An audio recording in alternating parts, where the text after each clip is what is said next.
Sylvia, you started this off. You said you had years of self-loathing. How did you get your burns? When I was 3 years old, I had an accident at home, running around, playing with my little sister, or my big sister, actually, and decided to hide in the bathroom. But my mum used to boil pots of water, put it in the bowl on the bathroom floor. Oh. So I ran in there to hide, and my sister pushed the door, and I fell backwards into the bowl of water. So almost lost my life from it. But, you know, I'm here today. And so throughout your life, I mean, you were a keen swimmer, and you'd be embarrassed to get in the pool, and your sister would hold the towel, you'd get in, and then you had this breakthrough moment when you were on holiday with your mum, and it was looking in your mum's eyes, who'd kind of taken on your sadness in a way. And you thought, right, enough's enough. Yeah, absolutely. I could just feel, being a mother myself, I realised that the sadness in her eyes, and I needed to try and change that. So I decided enough was enough, and I'm going to just make the decision now to change everything. So I was literally like, Mum, we're OK, everything's going to be fine.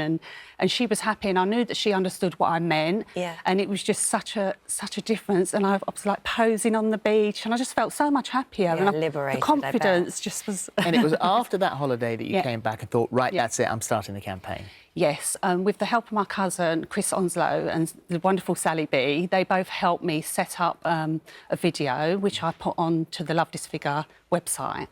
And it just went off from there. So I started to pose with pictures of me in bikinis, and then I found all these guys. And then you found these girls. And then let's meet them now. We've got Ahila there. So you were diagnosed with psoriasis at the age of 22. Yes. And so what sort of effect did that have on you growing up? Well, in the beginning, it didn't affect me too much because it was only on my scalp, so it was hidden. And obviously, clearly now, it's not hidden. I think it really started to affect me when I was 2 years later diagnosed with psoriatic arthritis, which does happen to a small percentage of people with psoriasis. And then secondly, I do remember when it came onto my face, I did struggle with it for a while because up until that point, it was just from here down and you could easily hide it. With it being on my face, like, I'd obviously no longer hide it. So after a point, it became very much about, do I want to keep hiding and feeling like I wasn't showing my true, authentic self, or do I want to start just living the life that I want to live? Good every one of your scars tells a story, and for Kizzy, I mean, this is such a shocking, terrible story that you were. There was no other way for you at that moment that you did what you did. And so you be abusive relationships, domestic violence, your children were taken away. You're in a caravan and thought, I cannot take any more. It was so hard. I just hit rock bottom. Yeah. It doesn't get any further down than that rock bottom when you decide that you're actually going to set yourself on fire. Yeah. And that's what you did. And so you got 96% burns, you were in a coma, you died 3 times.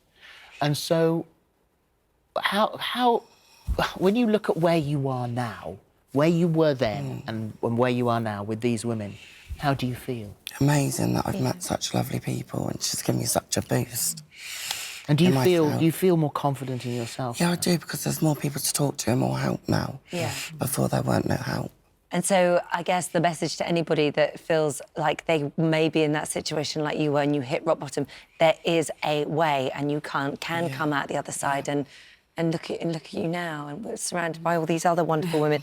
Chloe, so let's talk about your situation. So you were diagnosed with borderline personality disorder, and from the age of 13, you were self-harming. Yeah. And